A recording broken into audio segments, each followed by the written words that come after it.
The money is there. So it's one of the top parastatals that has good financing. So hiccups will come, but as you've heard, you've never had my name come up. So we do professionally. We do our duties professionally, and that is what the duty calls us to do, so that we deliver medical commodities to the health facilities, to the lowest health facilities in our villages. So it is very important for us as we do that. I'm privileged. I've had two guys here from Webuye East. I come from Webuye East, born and raised. Lichuma should be my very close family, if I'm not very wrong. Lichuma from Mikuva. Lichuma from where? Which origin of Chetambe? Okay, you may not be knowing. Okay, okay, and you come from Lugulu. Which part? Aponyuma, hospital. So I come from Sipala village, which is just behind Chetambe. So it's a privilege to have you together so that we engage. I've been in government for some while, but very few lawyers have approached me for business. And those who have approached me have failed. So we need to discuss to see how to equip ourselves for opportunities. We have several opportunities. In fact, my colleague working at Water, your director is my very close colleague, Benedict Kiema. And Maloba is also my classmate in Mo University, your manager. So your director and manager are my colleagues. So we engage at different levels. Thank you very much. Thank you very much, Mr. Paul. Tutaweza kuendelea tu kwa lugha ambayo unaelewa vizuri, unaweza ongea na kujieleza vizuri. Sisi ni Waluya, Mulembe Unified ni ya Waluya.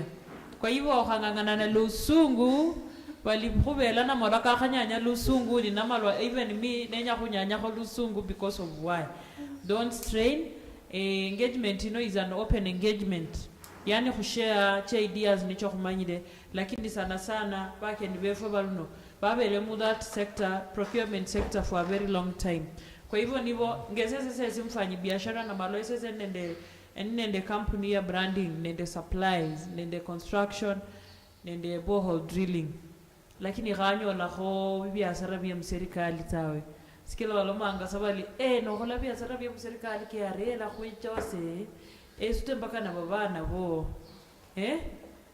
You know, and tumekuwa na hiyo fear. We are so afraid of wanting to grow, of wanting to engage in government tenders and businesses, because everyone will tell you, where KRA will come and take everything from you, or CG so and so will want something from you. But surely having these two brothers and friends and business partners, I've realized that actually it is just the fear of unknown that makes us not to want to just try out these entrepreneur opportunities. So today is the day that the Lord has made. Let us just be open, learn. Personally, when I heard about IFMI's number, I was like, sasa hiyo ni namba ya kutaka kujua mwanamke ako na bwana, ako na watoto, ama ako na nini. But kumbe ni namba tu ya biashara na inasaidia. In fact, it is so seamless that when you have that number, you the county will any tender that is posted, you get notified and see if you qualify or you don't qualify. But I don't want to be the one pushing this discussion, because hata mimi nimekuja hapa kusoma as much as I'm your host, but I'm also here to learn. So I will start with my brother Siakama to teach us, to take us through. Some of us here are just business people, but surely we don't have business names, we don't have business certificates, we don't have certificates of incorporation, we don't have companies. So Mr. Siakama will help us to identify ourselves. Kwa sababu sisi wa mama, unajua ukibeba mimba, unajua utazaa, Mungu atakusaidia uzae. Na ukizaa huyu mtoto lazima utampea jina. upende usipende, na biashara iko hivyo. Lazima ukianza biashara, hata kama niyo ya mtumba, dada yangu, lazima ukiwe hodisina ili bamra becha hata mwiduka muo balma bale tunaenda kwa Joy Scovia's beauty shop, you know, ama Scovia's Mutushi leo kesho ngara, you know. So hiyo tu ndo ningependa kumwalika ndugu yangu Siakama aweze kutupatia mwelekeo kuhusu, na pia tukiwa na maswali tuweze kumuuliza aweze kutuelekeza. Karibu sana ndugu yangu. Asante sana. Ndio Kiingereza kilinipita, lakini nitajikakamua na zaidi, si ndio? Nyota ya Kiingereza itafika.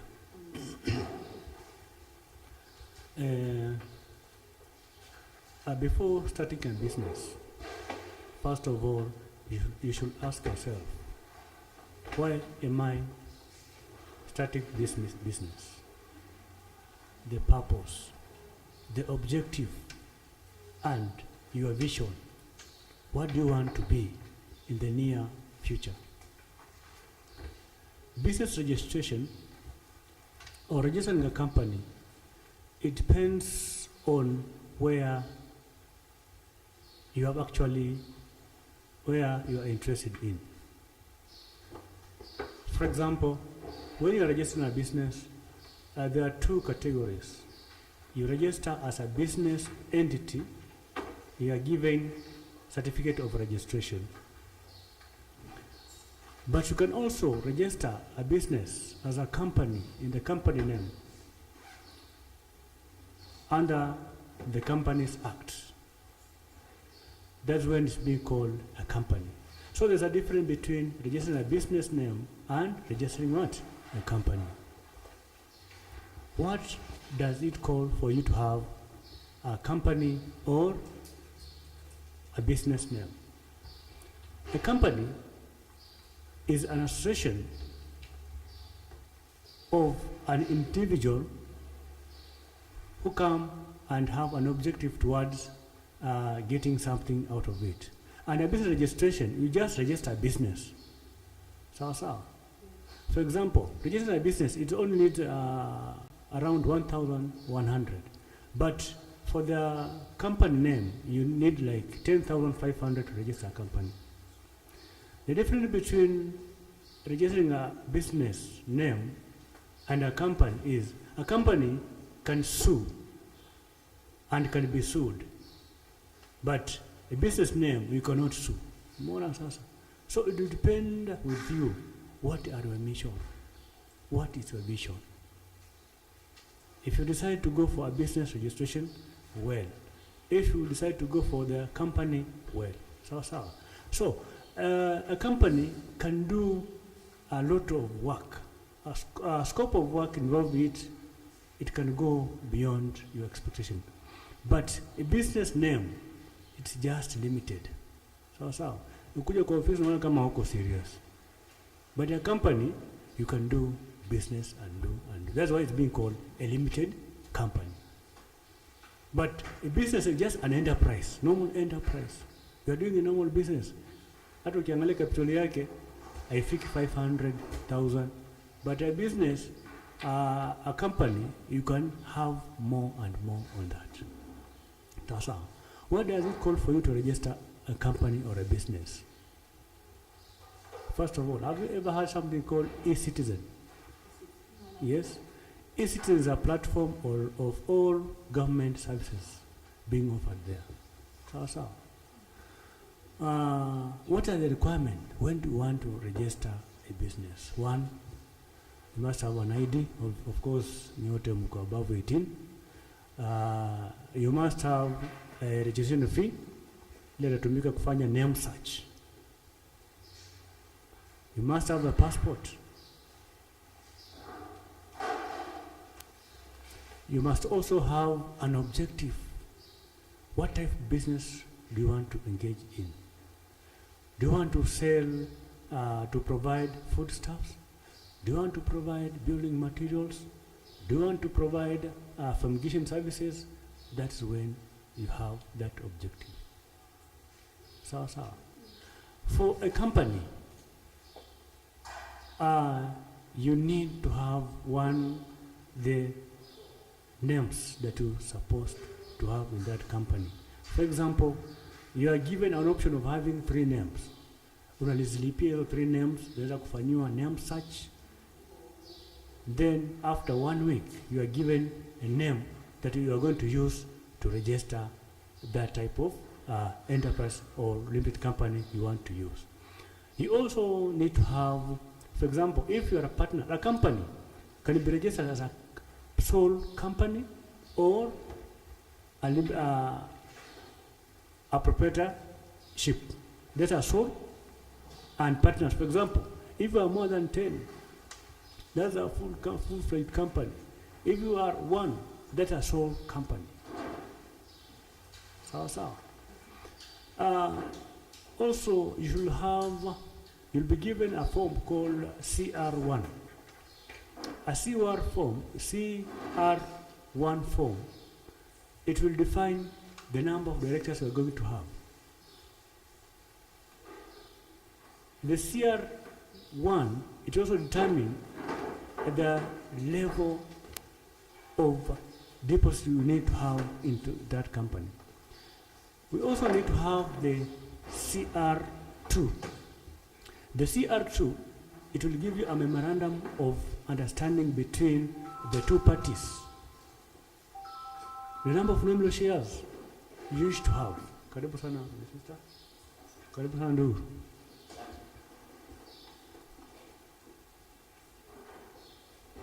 So, all these certificates, whether it's a registered business or a company name, it will take at least 1 week for you to get that name that you wish to have and use it in your tendering processes. So. Now, after you have registered, you have a name, you have a company name. What next? Because you cannot just start trading. You will get a PIN for your tax obligations. We also have to go and open a bank account. You cannot open a bank account when you don't have a PIN. Sawa. Lazima ukuwe na PIN certificate ndio uende ufungue nini? Bank account. Now, after you have a fully fledged company, that's when you'll opt to go either for an AGPO or under AGPO program. What do we mean by the AGPO program? AGPO means access to government procurement opportunities. The government has opportunities for you guys. It's you to go and explore those opportunities. So. The program is targeting youth, anyone below 35 years. The program is targeting the PWD, those people who are disabled. The program is targeting women. But now, how do you know that you are under AGPO program? The AGPO program defines the 70% of participation. For example, if the company has been opened and the 70% are youth, that's when you'll be given that certificate. If the company has 70% of women, that's when you'll be given a women category. If the company has someone who is disabled, that's when you'll be given what? That's when you'll be given an AGPO certificate. So. AGPO program goes for 2 years. That's 24 months. It expires. But what after it has expired? For example, so we are growing. Yes. Let us assume that you are in the program, youth program. You may figure 35 years. Will you cease to be in that category? Look for partnership. Those people who have not attained at the age of 35, wake up and become a partner, so that the program can still run. What are the advantages of you being enrolled as an under AGPO program? 1, wakati una advertise tenders, wanasema bid bond. Those people who are under that program, you are waived that condition. Also, when you are preparing, that is the first advantage. Second advantage, when we are preparing a budget or a procurement plan, we set aside tenders that are reserved for this program. The 30% inaachiwa hapo program, wanang'ania hizo tenders. Sawa sawa. That's an advantage also. Kwa mfano kama kuosha ama kufanya service machine, huwezi ita mtu mwenye ako able, at least weka watu kama youth wafanye kazi kama hizo. Sawa sawa. That's when it's being referred as AGPO program. And AGPO program, it's being registered at the National Treasury each and every year. And under our AGPO program, you are also given a first priority. Wakati wanasema kwamba tunafanya pre-qualification, wewe unakuja unafanywa listing tu, unakuwa enjoined into that list. You are automatically what? Registered everywhere countrywide. So whenever we hear of opportunities, whenever we get to know opportunities, don't ever lose them. That's when we are here to empower you on the process of registering your business entities. Go for it, don't fear that hii ni ya watu wenye wako advantaged, wenye wako disadvantaged. Sawa, sawa. You're also a Kenyan, you have that right to participate in any part of tendering anywhere. That's when you have various ways where you can how. That's when the government has classified procuring entities. Kwa mashule kuna opportunities. Kwa counties kuna opportunities. Kwa parastatals kuna opportunities. Pia kwa ministries kuna opportunities. Where are we in those opportunities?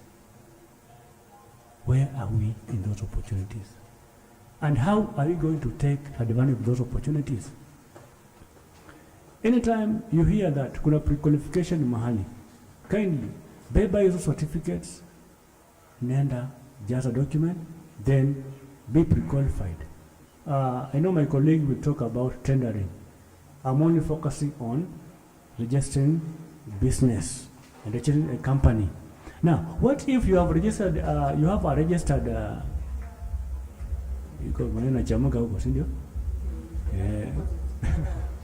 so, what if you have that business registered name?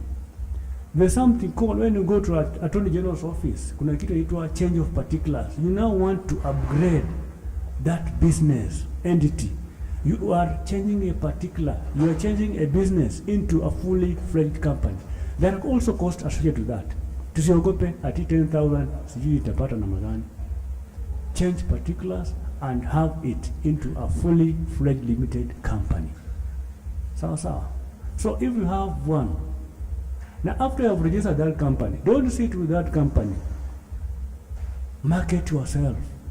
Knock to each and every door and do business. Wakati tuna register business with us, tunakaa na certificates kwa nyumba tu. Opportunities will not come and knock at your door. You are the one to go and knock into that door. That niko registered kwa hii category.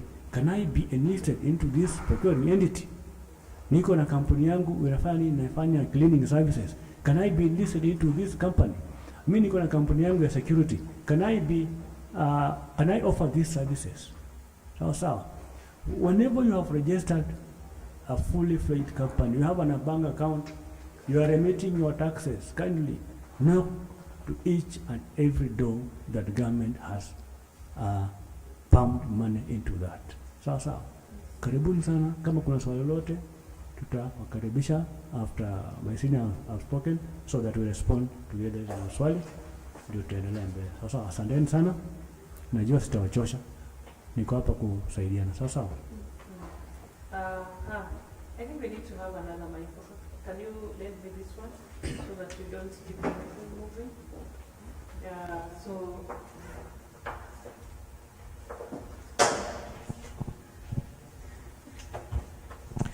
kwa hivyo tumesikia kutoka kwa mwenzetu ambaye anafanya kwa ofisi ya serikali na mambo ya procurement.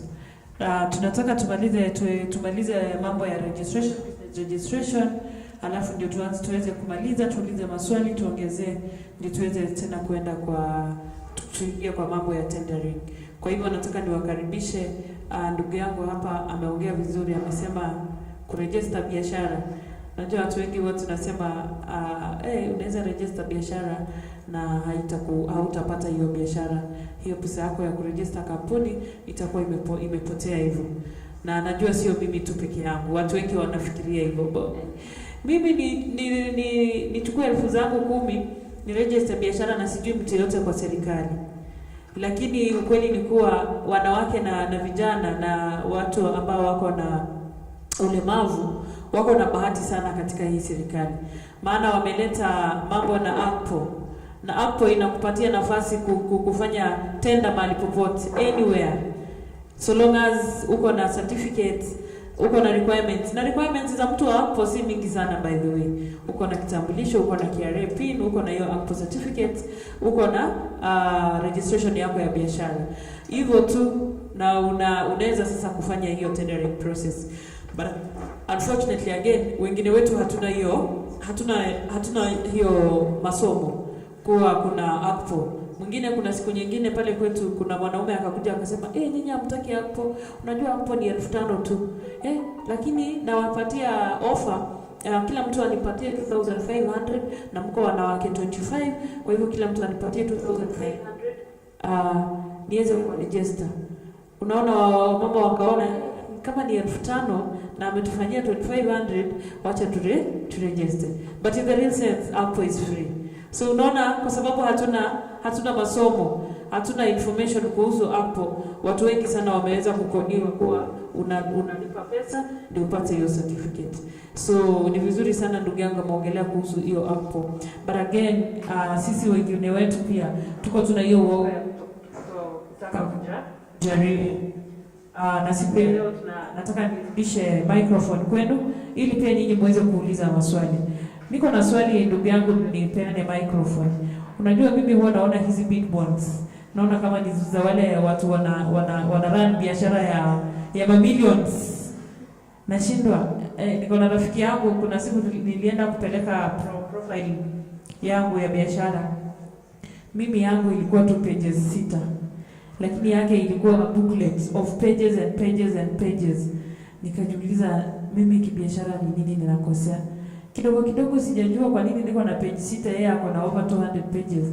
Naona tena anaongea mambo na big bonds, sijui bank, sijui big bond imefanyaje. Nikashindwa because of why essence na malwa. Ona mundu amandeva kwa big bond inonaacha toka reni na rerata. So my brother, if you can also talk about the big bonds, when is it needed, ama what kind of business inataka hiyo big bond ama inatumika wakati gani? Thank you. A name big bond may sound like an elephant in the house. Majorly big bonds is like a security. So it's like a security. Si mtu analipa mahali ya kuchukua vitu, sio? Tunatafuta kazi sote. Tunaenda kutafuta kazi sote. That's when you are listing the conditions of tendering, we include, especially in these large projects, we specify either amount or in percentage. When it's in the conditions, as the conditions in the tendering process, just go for it. So, no one will penalize you. Go for it. Now, you can easily get them at the bank or insurance, accredited insurance companies. So, but at some stage, huwa tunasema kwamba those registered in under APO program, kama imekuwa specified, they don't need to bring the big bond. But what are the uses of the big bond? Big bond inakushikilia so that you cannot withdraw your tender document when you are still in the process. So. But they are not that expensive, depending on the value of the contract. So. But yes, you are teaching for sasa. Kwa sababu not all tenders requires bid bond. Sio zote. So. All special cases, you are not a bid bond. But kitu kama supply 100,000, we don't need a big one. Kitu kama kitu ya 2 million, we don't need a big one. Unless specified in the Commission of Tendering. But hii siku kama ni tisho kwa hivi si saizi na mtafiko na mnaanza kutishika. Sawa sawa. Asante sana. Labda ndugu yetu Paul aweze kuongezea hapo. Actually, whenever you see a big bond given in figures, for example, we say 2 million. When you go to the insurance, it will charge you between 2.5 to 5% of that value. So you get, we say 2 million, but now the insurance company guarantees you the 2 million. But you and the insurance can only charge you between 2.5 and 5% of that bid value. So when that time comes, we have several people we can contact to be able to help you secure that. However, the Act stipulates 5 million and below, no bid bond. So that one is very specific. It's clear in the Act that's 5 million and below, you don't require bid bond. So when you are participating into any business that is less than 5 million, so you take on it. So, unless there's any question. Thank you sana Paul. Nataka nirudishe kwa ndugu na dada zetu pia wako na maswali waweze kuuliza kwa topic ya business registration. Tafadhali ila kwa na swali inua tu mkono, tutakupatia microphone. Uulize, hii ni open engagement. Sasa usiogope, uliza hata swali kwe ya upuzi aje. Tunataka tuelimishane leo.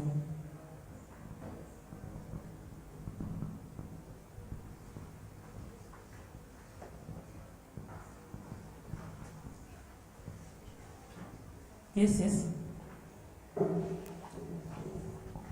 Mimi ningependa kuulizia kuhusu mtu mwenye ameregister jina, there's a plain name, yani you have a business name. Umesema huyu mtu anaweza ku-access Akimbo? Yes. Okay. Now, what is the difference between wakati nilikuwa na register hiyo jina, mimi nilikuwa na jina business name, I was told siwezi register as a limited company because your limited company is something big kidogo. Yani ukiongeza tu kitu mbele limited, mambo yamebadilika. So hapa mahali nilikuwa nataka nielewe vizuri, jaribu ni differentiate between the limited, kwa sababu my name nimeandika tu mbele na nimalizia na company. Sasa sijaongeza limited because ni katazo. So ni jaribu kunielimisha nielewe hapa. I know you want to know the difference between registering a business and registering a business as a company.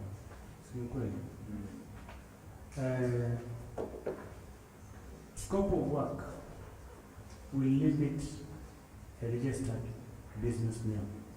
Scope of work. Sawa. Scope of work where I mean the value.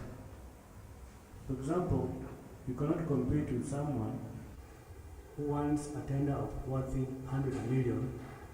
You have a registered business name. They will just know that one, your capacity.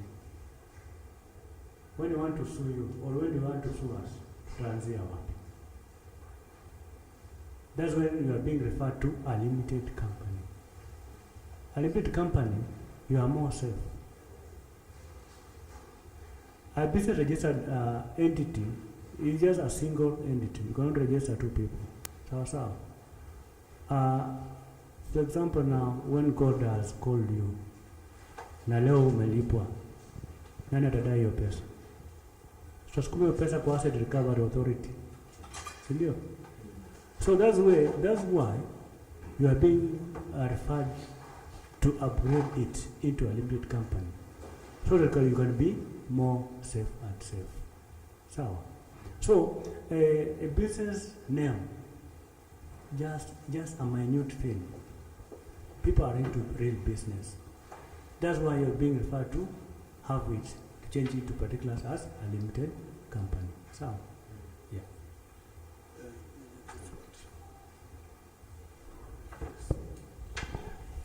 Just to add, a limited company is separate from you.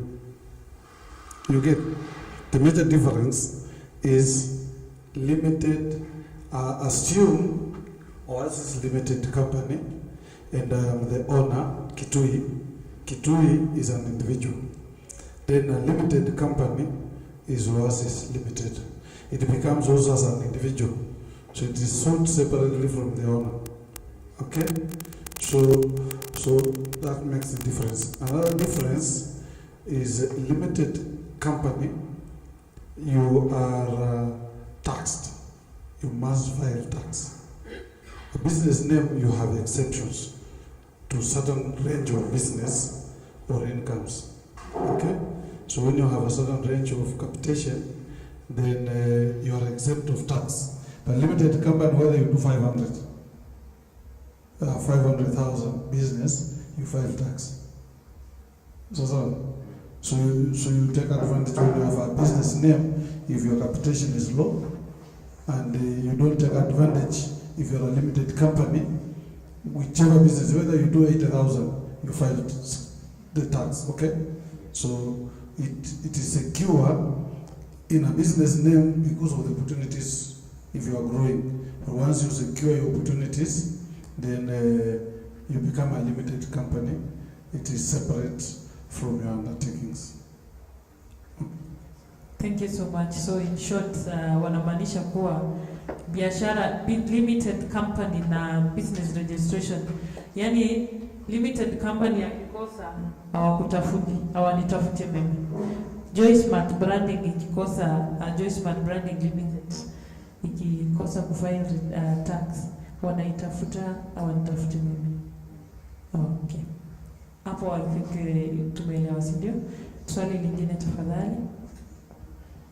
Okay, mimi swali yangu ni wale watu wa small, songesha microphone karibu. Watu wa small business tuseme kama mtu uko kwa stores. Unajua Nairobi sasa hivi tuna survive na hizo. Sasa do I need to register kama tuseme kuna mle kwa stores na kuna ile online business bado hiyo kuna jina unatumia. Sasa lazima pia uregister. That is a good one. I think in short, maybe, as he said, it depends with the vision when you started that business.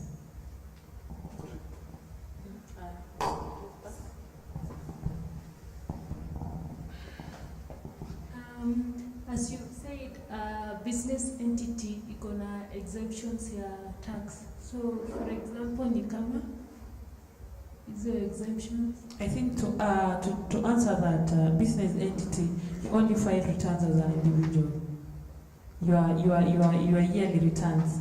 Kuna zile returns sisi ufile kama mwana Kenya, kila mtu lazima akuwe na KRA pin, right? Na kila mwaka lazima ufile returns, whether you are in business, you are employed or not. Lazima ufile. Kuna new returns, kuna wale wanapewa kama wameandikwa, kuna ile form ya C9 wana download ya P9, una download alafu una file returns. So hiyo ndio advantage ya business entity ama business registered name. Is basically it is you have been in business but there's nothing you can show, you just file the individual returns. But for a registered a limited company, we have so much that you need to do. We have VAT as a business person and as a limited company. We have VAT that you must attend to and make sure that you file it. Yeah, we have corporation tax, we have in tax, we have so many taxes that you as a company must make sure that you are adhering to the KRA. Okay. Can I ask you? Yes. So what I'm filing ni hizo returns za hiyo business entity. As You will a file person. under your name, you as Kakai, Uh-huh. if you are a business name, because the PIN for the business name will be your personal PIN. Okay. So when you file returns, you will file as a Kenyan citizen. Okay. But when you file as a company, you will file plus paying returns on tax, 16% VAT, corporate tax, withholding tax, all that. So for a business entity, you don't file the 16%. You are exempted. Because you also, for business entity, you don't have VAT. You see, you cannot be given or you don't qualify to apply for VAT. So 16% comes in when you have the ETR machine, you have the ETR receipts, you give your clients the receipts, which is 16% now. So I don't have this, for example, I don't have the ATM machine, but wame incorporate your 16% VAT kwa online advertisement. So your 16, it's applicable. So should I also include kwa this personal taxation? Yes, but now you must have a VAT machine, ETR machine, to be able now to run that 16% that has been included on your business. But it's being done online. Put your question. I'm saying, Uliza tu kwa Kiswahili sasa. I'm saying nauliza, like, mimi ni a business person, right? So I don't have the ATM machine, but on advertisement, wanatukata hiyo 16%. Whose advertisement? Online advertisement. The sponsored ads. Ads, yes. No, but it is the government that has put on your page. Mm-hmm. So you are paying the government. Yes. Yes. Oh, okay. So you don't come in a yes, wewe unalipa serikali 16% imewekwa kwa page yako, wewe unalipa. Ni kama kwenda kununua mkate. Unaona? Mkate, mtu wa duka amepata mkate na 45 shillings. KRA amewekewa 16% of which is around 4 shillings. So hiyo mkate inafika 50 bob. Yeye anakuuzia 50 shillings, hakuuzii 50 bob. Kwa sababu hiyo 5 shillings ya VAT tayari ashailipia kwa mtu alinunua mkate. Sijaelewa. Ukiona kwa hiyo receipt ya kununua mkate, actually at the end one is 60 bob. But the way they have arrived at 60 bob, kuna 40 shillings, kuna 6 shillings, kuna 3 shillings, mpaka inakuja 60 bob. So you as a customer, you are paying 60 shillings. But mwenye duka, at ile pesa atabaki na 40. Hiyo pesa ingine ya juu, the government have it. So, Okay. So it's not filed kama tax. yeah. No. All right. You file kama VAT if you are a limited company. Okay. Uko na hiyo ETR machine. For example, wacha tuende short. Mimi nafanya branding. Hii glass ukikuja ni kubrandie bila VAT ni 100 shillings. Plus VAT ni plus 16% which is 16 shillings. So if you add VAT, nitakubrandia at 116. So that hii 16 shillings nitafile iende kwa serikali every 20th of every month. You get? But if you are branding at 100 shillings, there is nothing that I'm giving the government. Asante. Swali lingine? Okay, kwa sababu ya muda pia na tulianza. Nauliza moja. Nafikiri nasikika tu sitaji mic. Yes. Mimi niliregister business name na nikabaki hapo. So what am I supposed to do? Uliongea mambo ya PIN, nilikuja ukiongea lazima ukuwe na PIN account. Naweza tumia account yangu ama lazima nifungue account ya hiyo business name. Kwa sababu niko na jina vile umesema tuna register na tunakaa nazo. Tumekaa nayo for 2 years, nibaki hapo vile. Nilienda through nikakwama hapo. So what am I supposed to do ndio nianze kuitumia sasa? So you are showing something that is on the ground. Yes. What you need to do? Yes. Enda bank, ufungue bank account. Oh, Under that name, huh? if you want to be linked to your account also the bank, people will advise you as well. Okay. So, usikie na kampuni tunaitaka. But it's advisable to separate your account, personal account and business account. PIN you use, if it's a business name, you use your PIN. Your personal PIN. And also that is why you see ukiwa na business name unarudi unajiuliza mbona niliregister, unataka kufanya biashara. Kuna watu marafiki, for example sahii ukiniambia na mala nitengenezee hoodies 5, utasema na mala nipatie ATR, lakini utataka invoice yangu ikisoma na baloche swali utaona siko serious, lakini ikisoma Joy Smart Branding Services unaona huyu mama amejipanga, unaona. So pia inakusaidia kupata hiyo trust kutoka kwa wateja wako. Na pia pin ni yako, an individual pin. Ukienda kwa bank unaenda na pin yako, ID na hiyo business certificate. Watakuuliza unataka account isome Joy Smart Branding Services ama isome na Malo. Wewe ndio utaamua. Na unaona siku hizi tuko na pay bill, till number. Usually every bank now ina on board hizo businesses names. So mtu akilipa, kwa mfano sahihi kama uko na pesa unataka tuone, unaweza nitumia kwa account yangu ya biashara, utaona inasoma Joy Smart, haitasoma na Malo. So basically a business name is to also help you look professional in what you are doing in your business. Unaona? Badala mtu akituma pesa kwa till inasoma jina zangu za ID Jocelyn na Malwa, itasoma Joy Smart Branding. Badala ya kusoma jina lako inasoma business.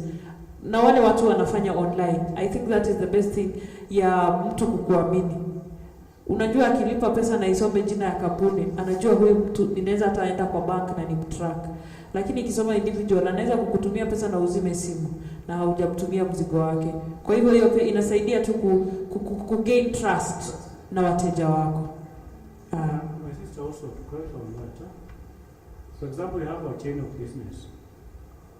You are selling avocado, you are selling tumba, you are selling what's your just have one name. And then you are registering, you are using it for general supplies. So when you are registering that name, it's not specified that inauza kitu fulani fulani. It is general supplies. So don't think of opening many business. And also that to add on, inakupatia nafasi ya for example yangu Kitui anashinda akiniuliza unafanya biashara gani, namwambia branding as but there is no branding. What else do you do? And I am stuck. But when you say I do general branding, he'll tell you leta kitu, leta mchanga, leta simiti, unaona, leta curtains, you see, leta vifagio, leta chikalamu, leta masks. Because basically general supplies is an overall, meaning you can supply anything, anywhere, any place, so long as you are given that opportunity. So to move forward, I want to. Sorry. Okay, I have this question. Take the microphone. Jen, kwa sababu ya record. Hey. Okay, I have this question. Maybe after you registered your company, how long ndio utachukua ndio upate certificate yako? Zamani ilikuwa inachukua more than 1 month, but right now the government has initiated the process. Saizi haiwezi pita 1 week before upate certificate. Sawa. Okay, thank you. Yeah. All government functions have a baseline of 14 days. 14 days. Okay, thank you. Mwisho, from where you sit, how is it looking like? Are youths going for tenders? Ama ni wazee wanaenda? Hali iko namna gani? Ama ni sisi wa kuregister na kukaa nazo? Ni watu gani hasa they are coming out to get the tenders? The youth are cowards. Actually, when my colleague explained, under APO, it gives youth, it gives PWD, then women. Now the women wing has been very active. Women has never limited the range of participation. You see, the first lady of this country is a woman, and you can imagine the capacity of the tender she can handle. You get? So you can imagine Waiguru being a woman, doing business, competing with a youth and APO. You tell Waiguru not to do a big bond, she will do a very big tender, yes? So that there, the government was not very specific. However, sometimes we specify. When you look at the tender, you will see women, APO but women, then APO and then youth, then APO and PWD, so that we limit the women, because it has given our women arm a very big spectrum of engagement, which is still under APO.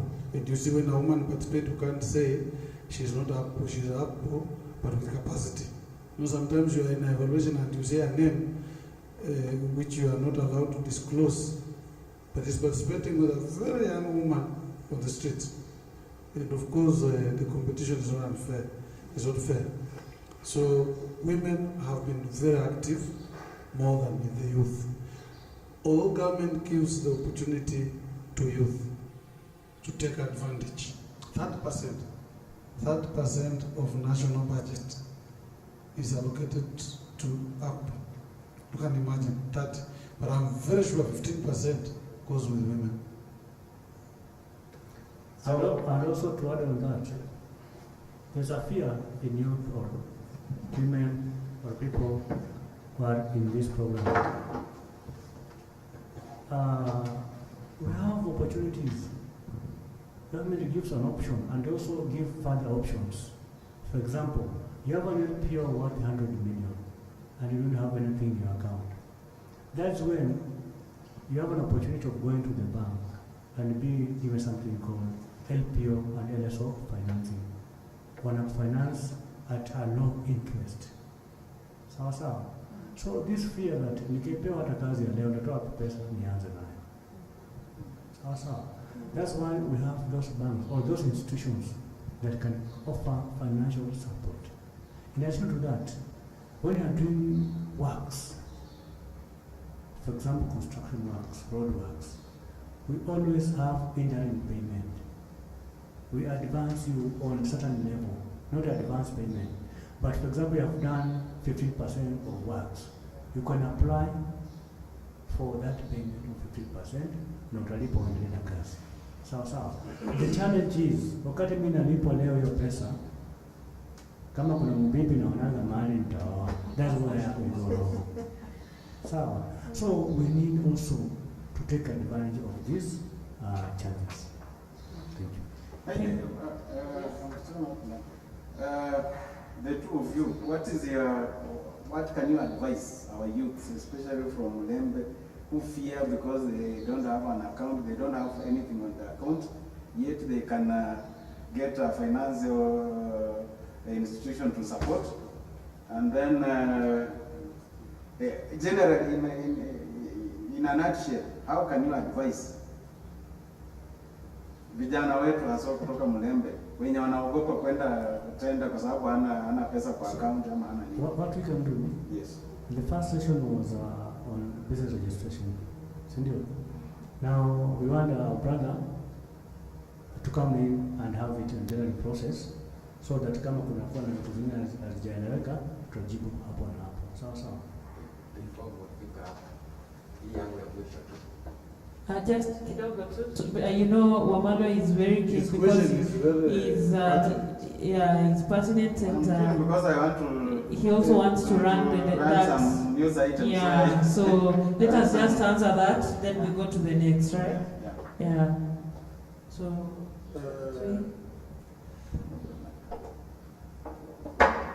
For our youth in the Mulembe Nation,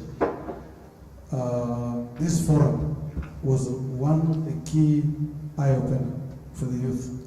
You see, when you come to find me to discuss business, you will not find me.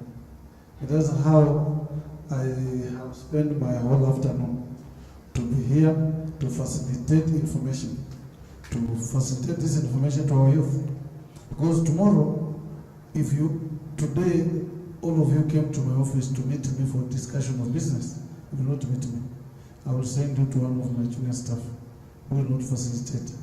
So the opportunities for our young people from Bungoma and the entire Western is less. When we call for these unified, Mulembe unified forums, avail yourself, let us discuss.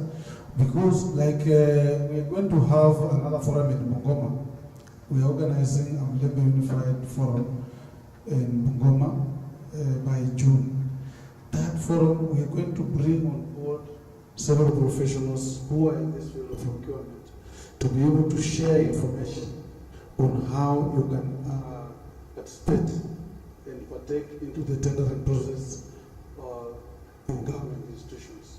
So that's the only way they can be able, because information is what helps the team to understand how to go about to engage in the business. What do you think is lacking within our youth? Why are they not coming out and competing with other communities, especially here in Nairobi? Why are they shying away from going for tenders and what have you? Thank you very much. The first thing is unity. Unity. How many of our youth have come together to form a business entity? As I've told you, I've been in government for some time. If I've been approached for business by young people from our region, I have less than 10. So unity. I've seen. The second thing is trust. You'll find, like I want to use our friends from the youth from the Mount Kenya region. They register a company. The registered director is one, but behind that company, there's a memorandum of 10. You understand what I'm saying? That there's a memorandum of 10 people and a company, but the registered director is one. So, and the 10 could be running other different business companies or entities with a different name as directors, but the 10 are still under a memorandum. So a memorandum of 10 has 10 companies with different directors. Those they will appear on a business opportunity as 10 differently, but they have a memorandum of the same. You get that what I'm telling you? That I will appear as Kitui, but behind me I have 10 people who also are registered as directors. But so if you go under ACPO, you will appear differently as different entities. But under memorandum you are one. So if you are one of the 10 companies, for example, without knowing there's a memorandum behind them, you'll be likely to be giving one person an opportunity. So we need unity and we need trust. How many, do you know even family members in our region? How many family members can start a business? Just I, Kitui, and 2 or 3 of my brothers can start a business? It's not possible. But you see, I have seen young fellows from central Kenya who start a business and expands, leaves the supplies and goes into construction, gives this company to a brother, then moves to construction. 2, how do we bring the technology together, the skills together? I want to, recently there was a tender of ICT somewhere in government, and I tried to find someone has a company, but he did not manage to get an expert in ICT. And we looked around in our region, how many people were willing to be enjoyed as a professional, not as a member, as a director in the company. Today, if Joymax is awarded a tender to do networking, for example, at KBC, she's not an expert. How many people are willing to come to work on the project and be paid? And be paid as an employee or as a contractor in the business. Namalo will earn 10 million in the contract, but behind the scene, the business expenditure is 4 million. How many people will come and do the work knowing this tender is 10 million and I'll be paid 4 million? You will start saying, nilisaidia Namalo akapata pesa, akanilipa tu 200. But you see, you're being paid as an employee. Amenitumia. Imagine alitengeneza 10 million na akanipea tu 100. But you see, you are an employee. So how many people of our youth are willing that I have an opportunity, I subcontract you to do the job, I pay you as a subcontractor, and I get paid, I pay you. How many? 0. So do we have young people coming together, an ICT expert, a teacher who has a knowledge on doing business, an architecture, and a contractor coming together to form a company so that these skills are put together in one business? You get? Yeah. How many people are experts in IT who can go and share information to Namalwa that this you are doing printing and publication, I can help you do this publication better. Share that information. Do a project with the registered company. Be part of it. Once the company participates in the process, you get paid and you exit. That's where a Western region has a problem. Coming together to work together, share information is the biggest problem. And the last one is financing. How many? Do you know? I can tell you for free. A young Kenyan from central Kenya with a tender of 50 million will walk to Ndindi Nyoro, tell him I have this business, 50 million, I'll give you 20% of the margin, I want you to finance. That fellow will finance. How many of our leaders from Western will finance your business? Thank you. Can I just ask something? Something to add? Maybe I can also add something. On the fourth point is lack of information. Yes. And ignorance. Lack of information whereby you call people for such forum, they do assemble. Or some of them can have information, but they don't use that information.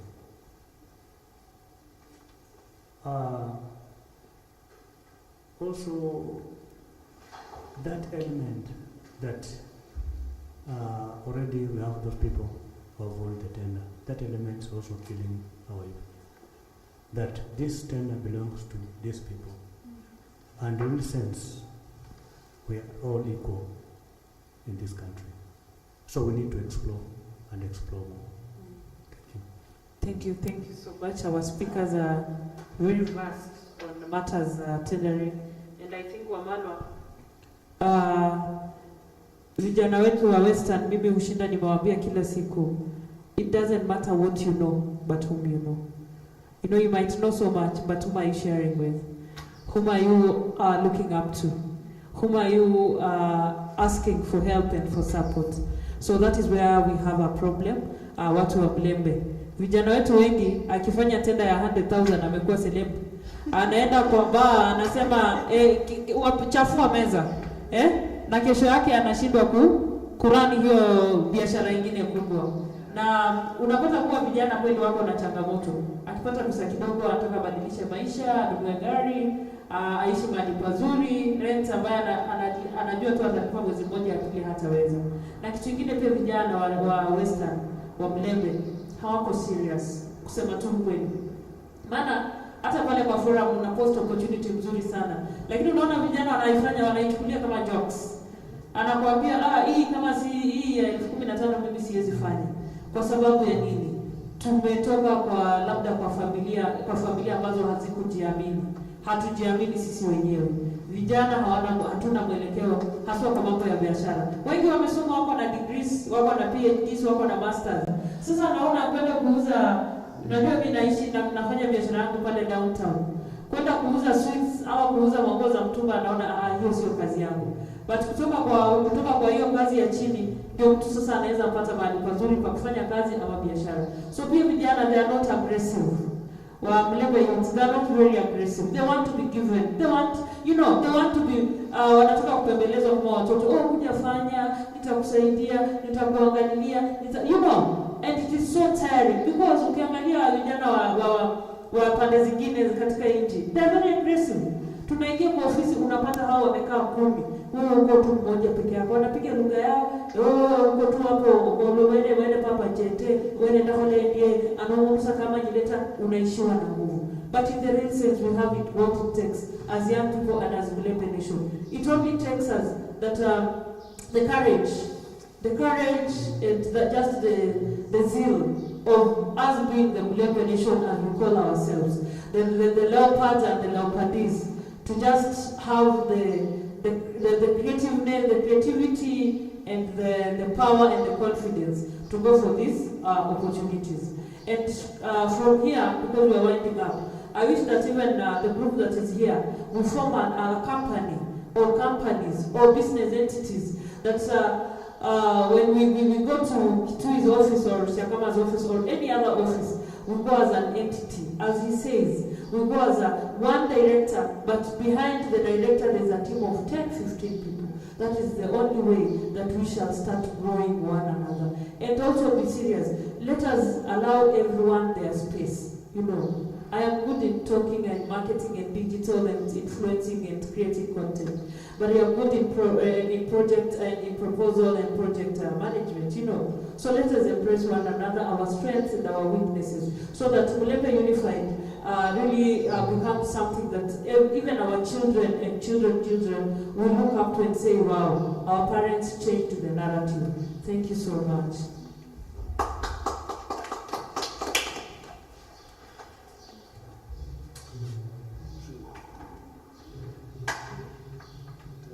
So, briefly, Kiti is touching on tendering, something that he was to do, but najua bado alikuwa anataka news, so akatukata. Allow us to give Kiti not more than 10 minutes, right? Yeah, then we'll be good to go. Thank you once again. Government offers tenders in different forms through quotations, request for quotations, request for proposal, then open tenders, restricted and direct procurement, and several others that we do based that are not for your knowledge, because when we say design contracting, maybe you want to put up a facility like a hospital, you want to bring people to site to design for your facility. Those are not very, very important. But the major ones is open tender, restricted tendering, direct tendering, and quotations. Quotations specifically are reserved for ACBO in most cases. They don't exceed 3 million. When you apply for quotation, probably you will limit yourself to 3 million. And when you are doing open tender, don't fear to participate in open national tender. Especially we have open international tender. When you see a tender written OIT, is open international tender. That means it's open to the world. When you see a tender written open national tender, it means it is for Kenyan citizens. So it gives you room for participation and it limits you.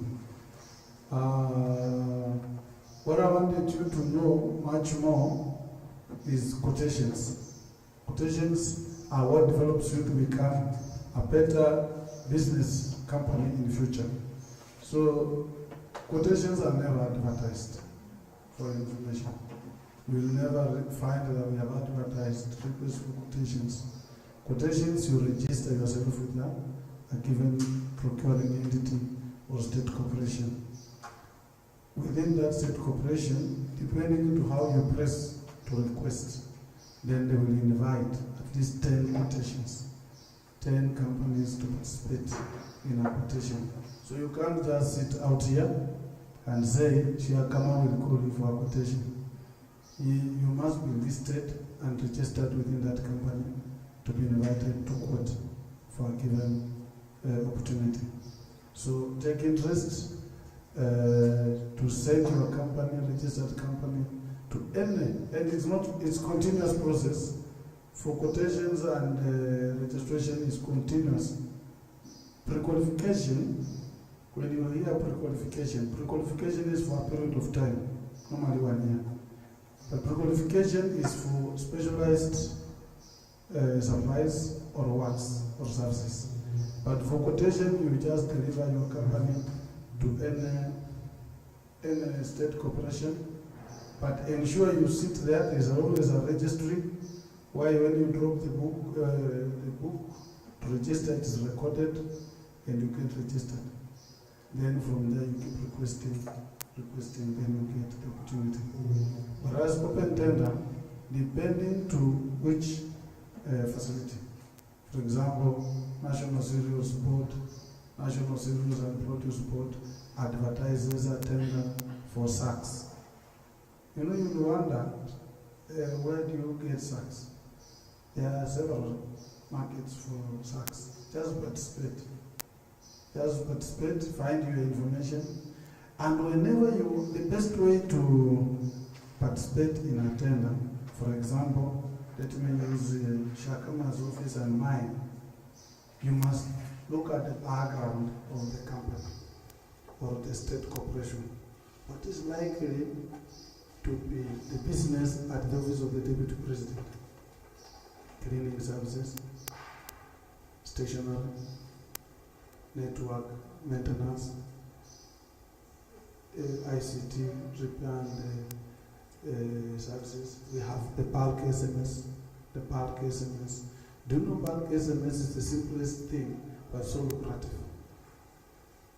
Has anybody thought, you have left that business to someone somewhere just after Thikatown?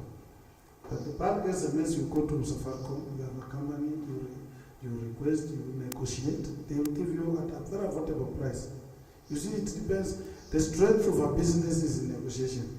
How do you negotiate your bulk SMS? Then you go to National Water and see Mr. Maloba. Maloba comes from Western, he comes from Busia. You tell him, Bwana Maloba, I want to do bulk SMS for your company. You see the SMS we receive in bulk at once.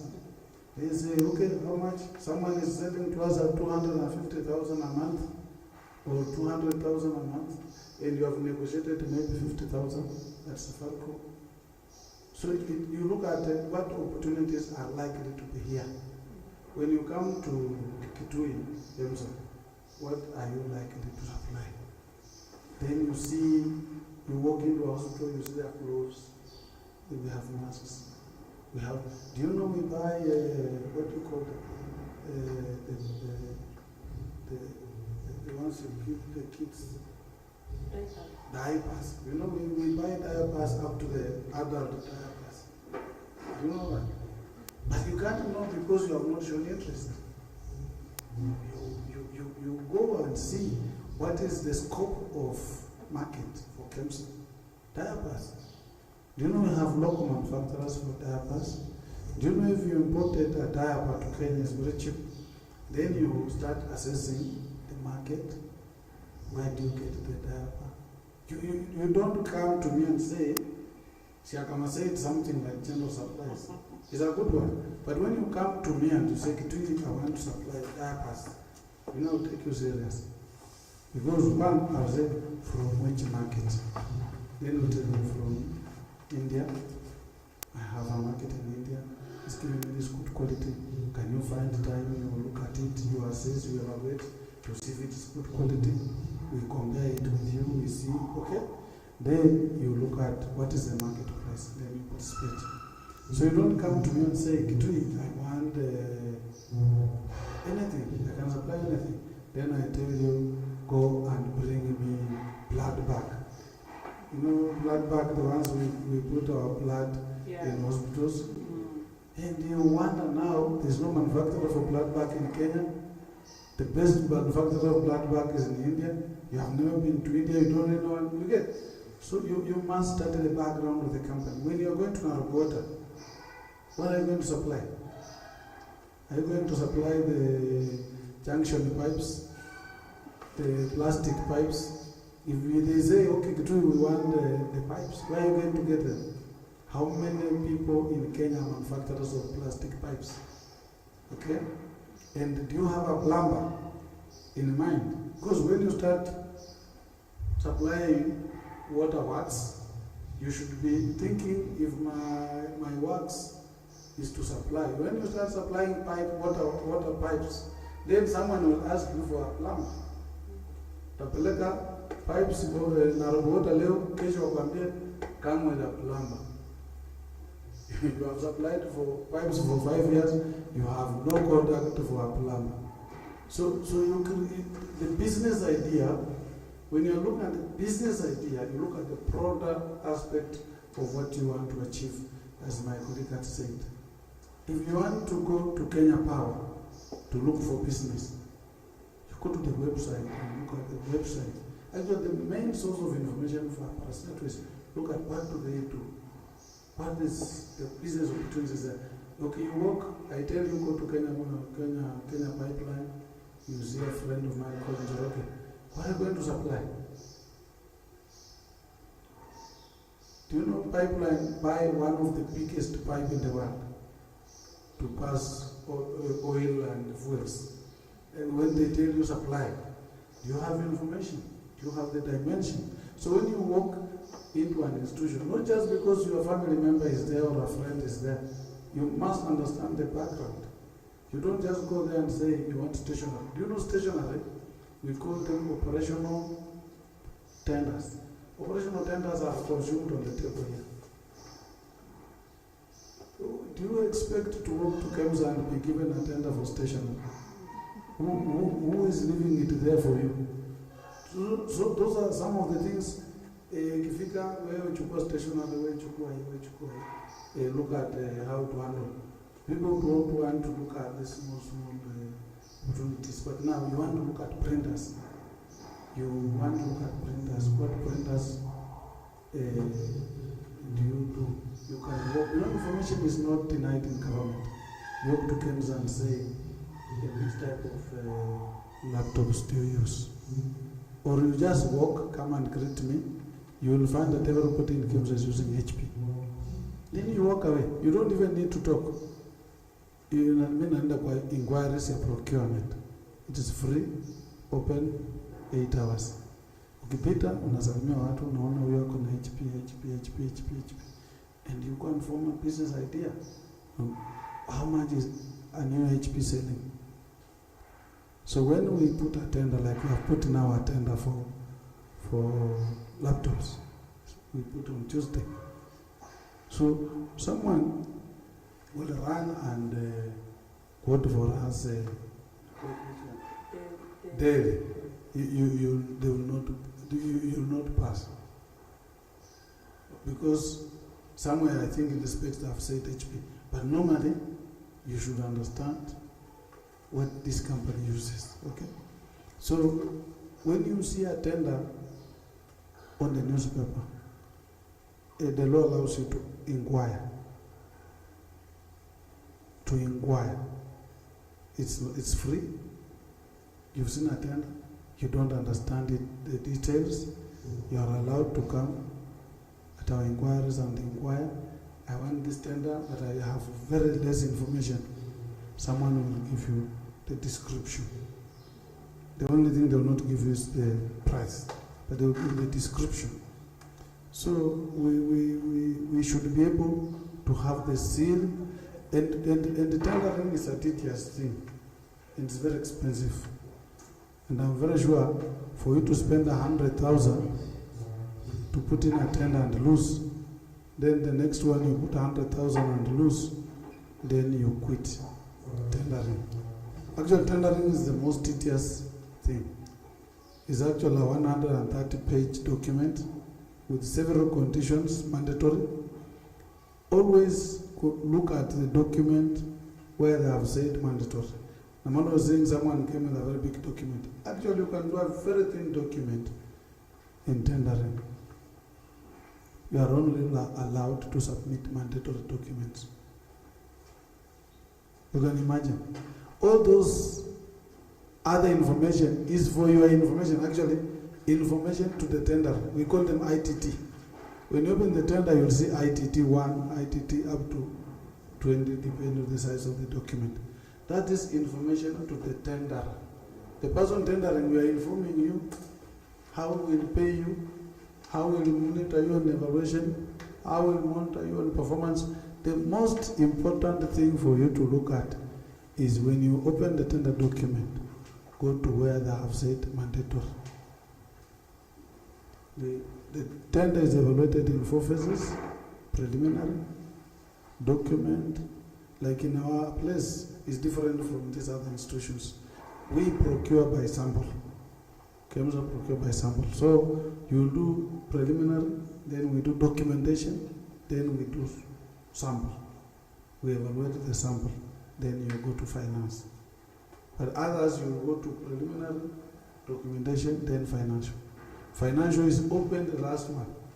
Once all the criteria have been evaluated and awarded and notified, So, always in a tender document, look at the mandatory requirement only.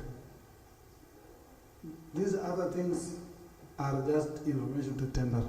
So, mtu anaenda na print document yetu yote na anaongeza zile tumesema tupatie mandatory na anatuletea 210 pages. So tukitafuta bit point kwa hiyo document hatuipati, tunakunyoroshea hapo.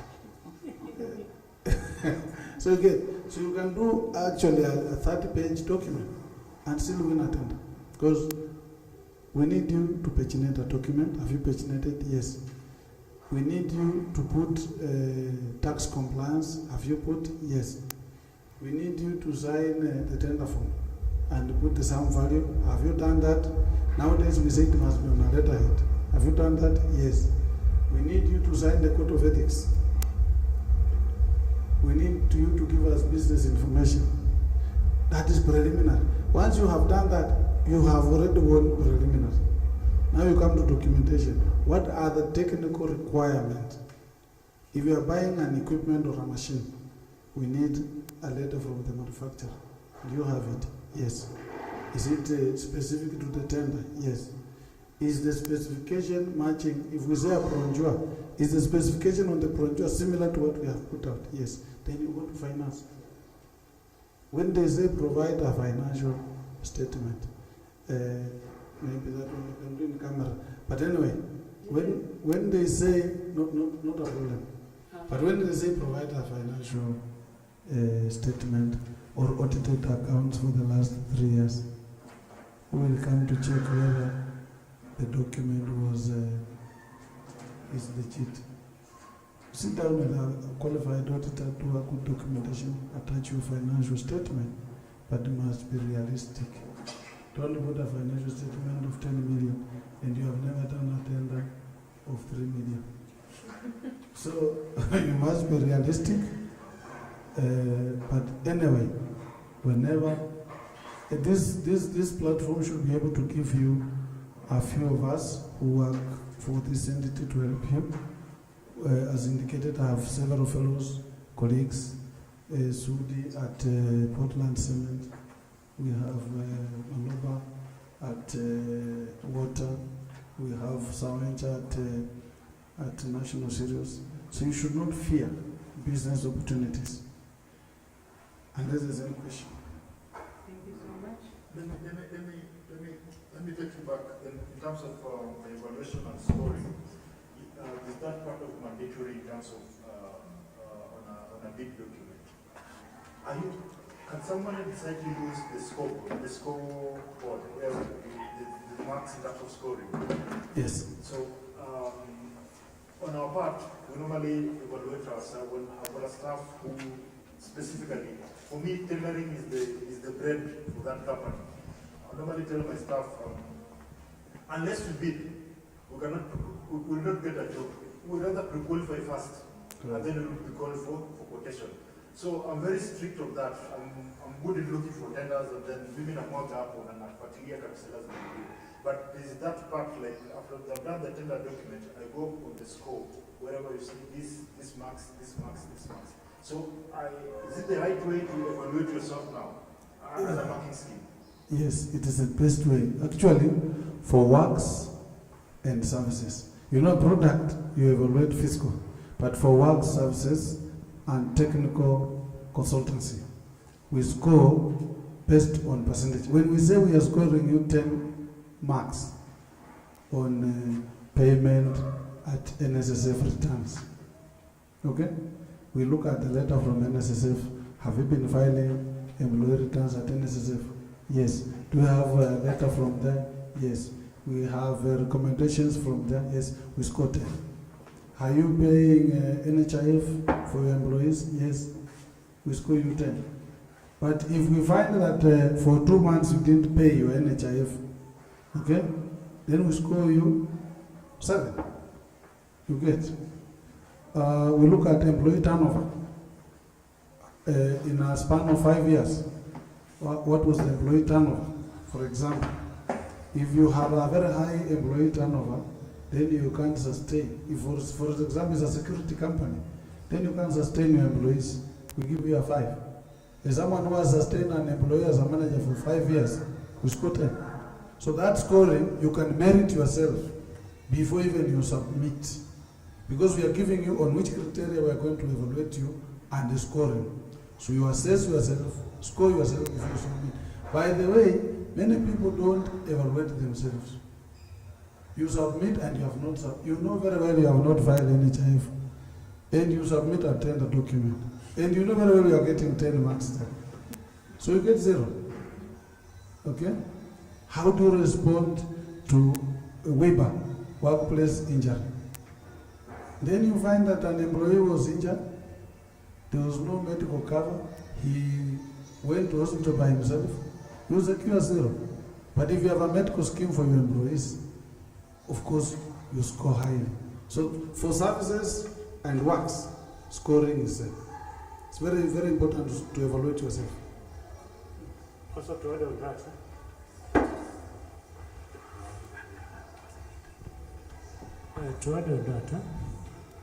the tender document is a score sheet for yourself. You already have a marking scheme. So why should you fail that tender?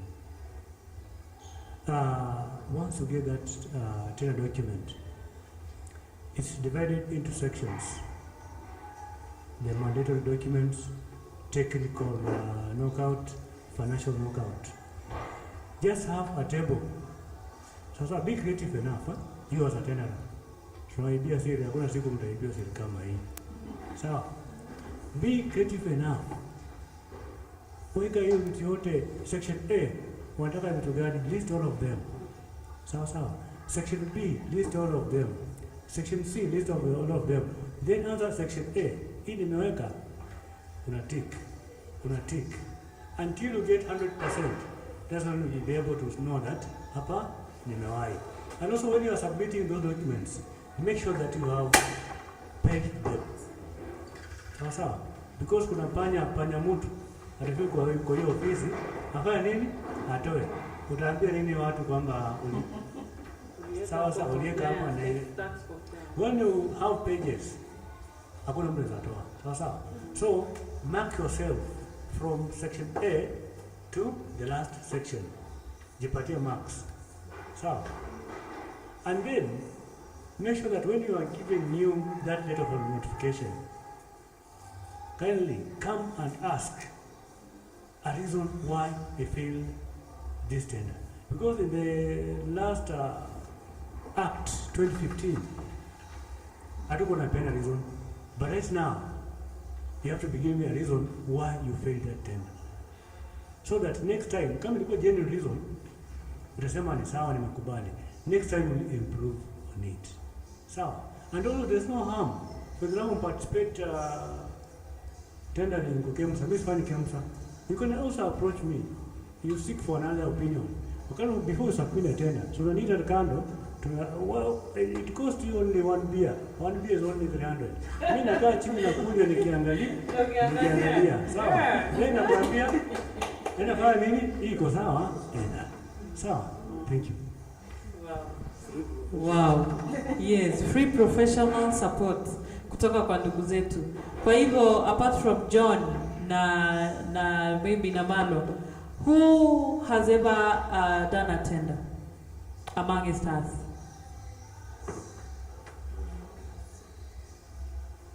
Who has ever taken their business to be pre-qualified in any entity?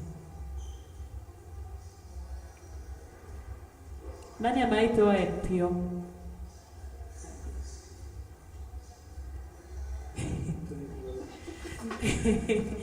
Nani ako na account inasoma kampuni lake kwa bank?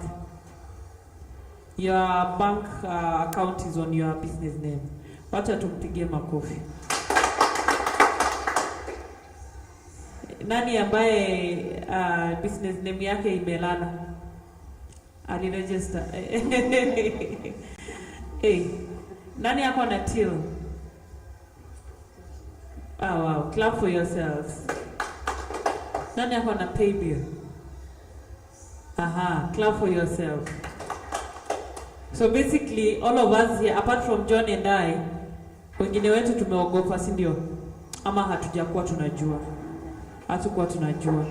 So can we clap for can we just appreciate our speakers today? Kwa sababu Uluyani sio rahisi mtu kukubali kukupatia information ya bure. These two guys actually akienda kwa mkutano, just a minute, akienda kufanya training, I know sia kama, you know, for this training he charges, or the government where he works for, they'll charge per hour. And I cannot speak of Kitui because he's senior. You know him. Yani, you know, you cannot even be able to pay him because, you know, being a senior procurement officer at KEMSA, seriously, you cannot negotiate his cut rate. But we are here, they're here for free. They're not telling us, teaching us or engaging us for free. So let us appreciate them once more. As we want to wind up, please, John, maybe you have something to add on. Sorry, I want to take you back. There's something that it's either we are doing it as a mistake, or it's either we go the way you just explained it, Mr. Kitui. The issue about you said sometimes you find like I've got two companies, so I'm bidding for maybe it's one job, and then I'm using two different companies. But again, you find like I'm a director in this company, I'm a director in that company, which again leaves a question mark in it. But there's something, the method you mentioned there, whereby you attach something like a list of several people of the same.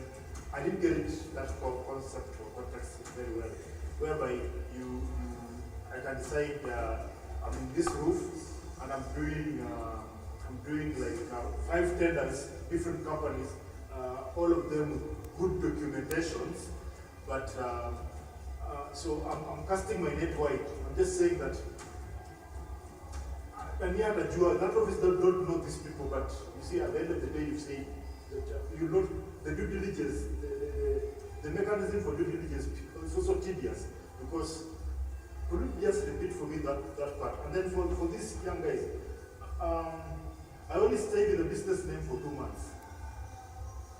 I could not, because where my ambitions were too high for a business name. The appetite for a limited was so much, because a business name was like limiting me, getting me to do what I want. And that is way back in 2007, so you can imagine. Business name too, those days was very important.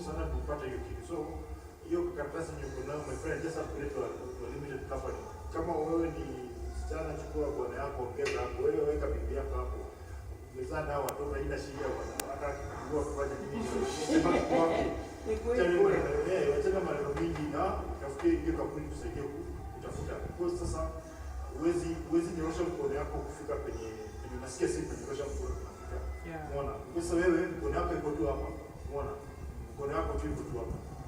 Na kama nyinyi wa mama hapo kwanza na mtu akiona tu ni ladies whatever. Priority yani wa kusort tu wacha kusort tu document alone. Already kwa wewe ni mama umekuwa kwa category fulani, kwa category fulani already. Thank you. Chair, maybe take that. I was saying, you know, CR1, CR2 gives you details of registration and memorandum of understanding. And we have what we call CR12 that gives a list of directors of that limited company. Now, the society we are in today is an animal farm. Some animals are strong, others are powerful, others are small. Now, where I said we fail as a region is trust. I can open Joylin Namalwa Enterprises Limited. CR12, this Joylin as the director. Okay? But the company can really have 10 directors. These directors come under a memorandum of understanding with what we call business operation deed, which is signed and taken to an attorney for oath, and you can even have the signatories, all of you, or 3 are appointed as signatories to the bank. So when you go to the registrar of companies, you will find Namalwa as a director. But in the evening, we have 10 men sitting down as directors. The chairman, the board of directors are in that company. You get? Like recently you heard when the media was saying there was a company that was about to tender with us that was not registered at the registrar of company in Kenya. But there was a Kenya. So when you go to the registrar of companies, the names were not there for any Kenya. But they are there. But you see, the deed is there, but the CR12, they are not there. So you can't dispute they are not there. It is upon you to prove they are not there. So saying, you can come up with a company, then all of you as 5 are directors and a company, but you don't have to appear on CR12. But you have a deed of understanding. Who are the signatories? You know, you'll give business. Sometimes we give a tender to a company, a limited company. Then we pay to that company. Then a dispute comes. We have paid as a company to that company. Then a dispute is brought back that we have paid to our own company. Maybe the statement came with a bank account that has a single signature. Then you pay, then someone says, no, you are paid in a wrong account. You pay in a company account that has 3 signatories. So you have to reverse that money and pay to that account. That's when you realize the company has a JV somewhere. You get? Yes. And you see, the act now, the tender document currently as it is, and the act now has stipulated the JV. That when we give you a tender document, we have indicated inside there where you can do a JV, which is the lead company, which is the support company, up to a JV of 3. It is there. But you do not need to provide the CR12. So we can have 10 companies, okay?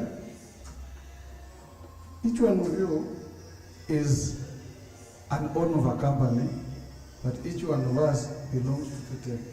You hear what I'm saying? I don't want to make it, to emphasize because I'm on media, but you get what I'm trying to say? That 10 of us Each one has a company.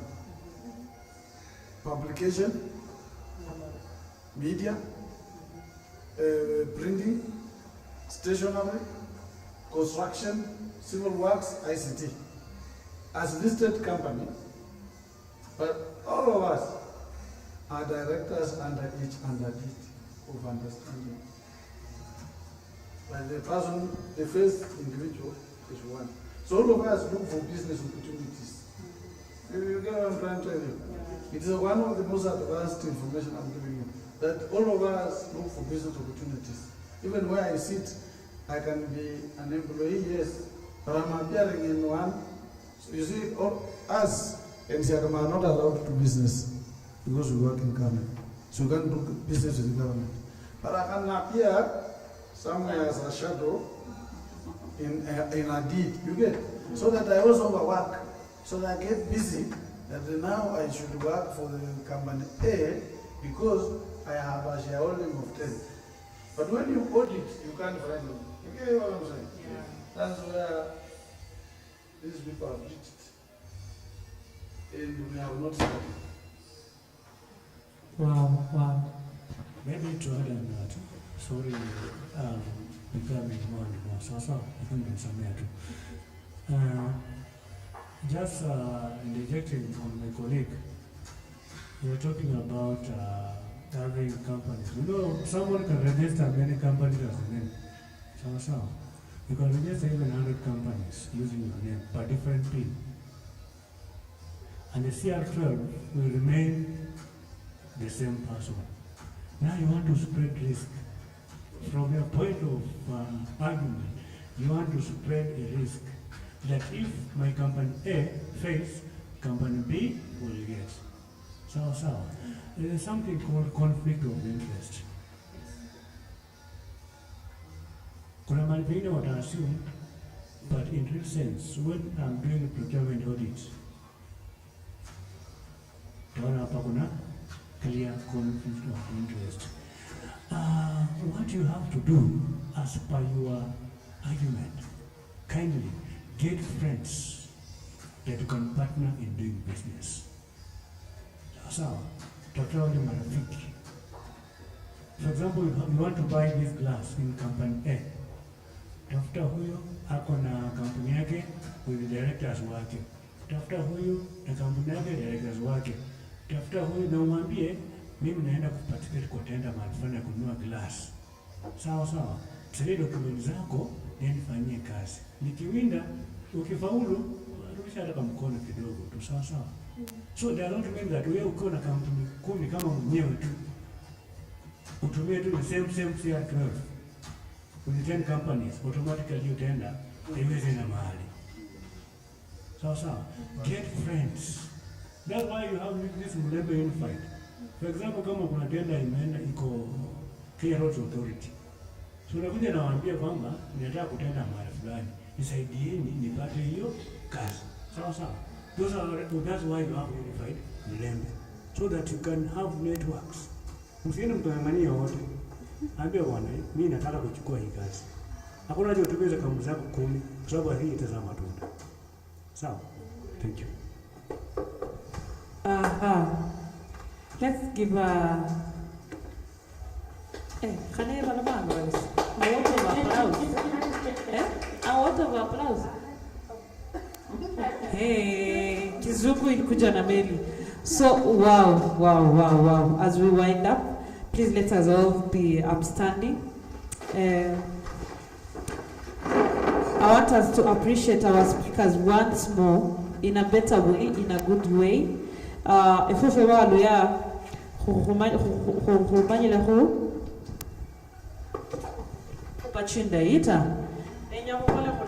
we are clapping 5 times, but we are going 1, 1, 2, 1, 2, 3, 1, 2, 3, 4, 1, 2, 3, 4, 5. Right? Okay. Yes. Sorry? You wanted to... Oh, have I shared the formula? She's not. The formula is 1, 1, 2, 1, 2, 3, 1, 2, 3, 4, 1, 2, 3, 4, 5. All right. So let us all appreciate our speakers.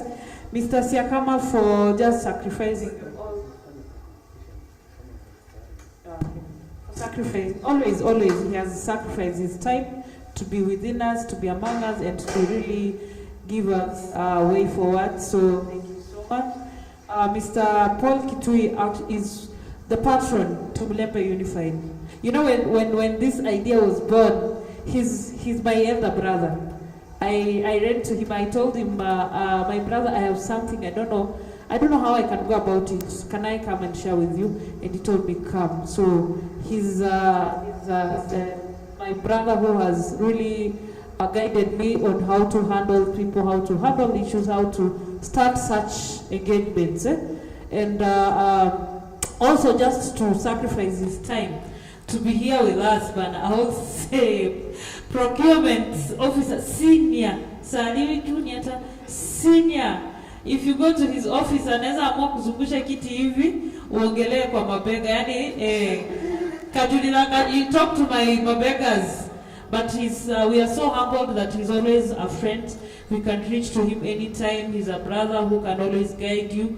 I didn't know business. Nilikuwa hata mimi naogopa. But when I met him and I told him what I want, my aspirations and ambitions, he really guided me to be who I am today. And look at Mulembe Unified now. Within 1 month, we have these engagements. Lawyers are in this Nairobi. Wengi tuko wengi sana. But tumaisikia engagement ya biashara kweli. It is the first time. Tunakutananga tu kwa mchango ya matanga kwa siasa. But in the real sense, wacha tu to embrace economic empowerment and just sharing, networking and learning how to become the Mulembes in Nairobi, the who and who's, right? So it all starts with us. Thank you so much, my brother Paul, for always holding my hand. And always, you know, when you're in the group, when you say something, I've realized you and Siakama, when you post something, and people are really keen to follow up or to listen or to hear, and they call me, Namano, what do I do to get to Kitui? And I have to call and ask you, my brother, someone wants to see you, and you're always ready to even engage them and just give them your time. So thank you so much. Let us now just prepare tupige makofi ya kufunga na kufungua. Moja. Nimesema moja. 2, 3, 4, 5. Hey, thank you so much our speakers for today. Na pia wacha tujipigie moja ya nguvu ya sisi wenye tumeweza kufika moja. God bless all of us. Tutaendelea na hizi engagements. I want to appreciate the two most important teams. Without them, Mulembe Unified haingekuwa inaonekana online. I want to appreciate John of Kelele TV. Thank you so much, my brother. Umejitolea kubeba machines zako mitambo kukuja kuweza kustream live hii event na mambo ya Mulembe Unified. We don't take it for granted. John was in Voi when I called him. Nikamwambia John, sasa tunaenda kukaa namna gani? And he said, Namala, I'll be there. Yeye nimefika hapa, amefika mbele yangu. I was so shocked, but I'm humbled. John, please don't tire. Don't tire, because for now ni kama tunafanya charity work, but I know with time hizi matenda tunaanza kuongelea.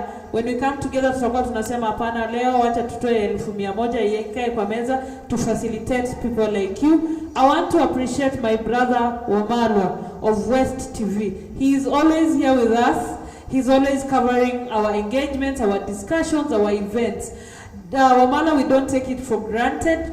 You are the reason why people are now asking, Namalwa, unapanga kukua nini? And I'm telling them, no, I am not politically interested.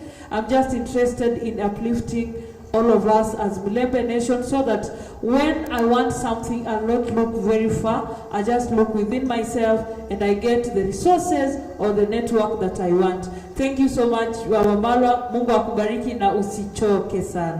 Kwa hivyo kwa hayo machache ningependa tu tuweze kufunga, na ningependa pia kuwashukuru dada yangu wako pale kutoka Webuye, ako kwa mitambo ya kamera.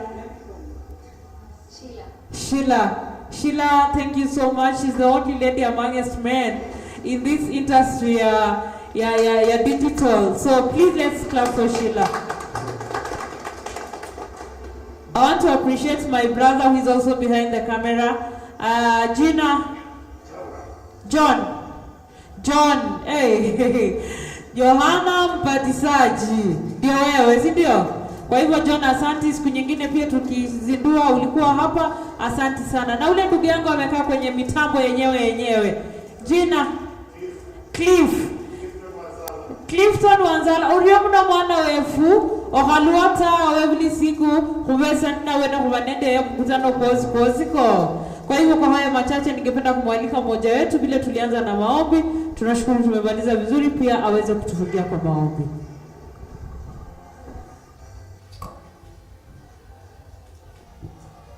Acha tuombe. Baba Mungu, tutaka kutukuza, tukuinue na kwa ajili ya wakati huu. Mfalme, tulipopanga huu mkutano umekuwa katikati yetu. Umefanyika, Jehova, tumefaidika, tumesoma, tunashukuru tukisema ni asante. Asante Mfalme kwa speakers wetu ambao wamejitolea kuja kutufunza. Nasi tumekubali kuelimika, tunasema ni asante. Asante ni kwa ajili ya muda ambao umetupa, tumejumuika pamoja. Tunashukuru Mungu wetu. Tunapotoka mahali hapa, wacha ukatupe uwezo na maarifa ya kushughulika na chochote ambacho moyo wetu unatarajia kufanya, Mfalme. Tunapoachana, acha tuachane tu kimwili, bali kiroho tuwe pamoja. Tupe umoja katikati yetu, Mfalme. Zidisha wengi waweze kujiunga pamoja nasi, ili tukaweze kuendelea pamoja. Asante Mfalme, ni kwa ajili ya dada yetu na Malwa kwa kujitolea na kutuweka pamoja. Tunashukuru tukisema ya kwamba Mfalme ukaweze kuendelea kumpa nguvu, kumpa maarifa na kumpa afya njema. Jehova akaendelea kutuunganisha pamoja. Jehova, asante ni kwa ajili ya Mfalme. Tunapoenda anaenda pamoja nasi. Ni katika jina la Yesu naomba nikushukuru. Amen. Kwa hivyo tunapoondoka mahali hapa, tuko na Luya Night. Steve K ana perform hapa leo. Kwa hivyo feel free to engage. Tuko na hii hoteli inapika chakula, kuna vinywaji, so ukiwa na uwezo please kama hali waiter atakuja kukushughulikia. Mimi kwa leo nimeshughulikia tu vinywaji vyenu, ndio maana unaona sikuwasumbua. Sawa. Thank you guys. We can engage. You guys take contacts. Hiyo ni kitu ya maana zaidi.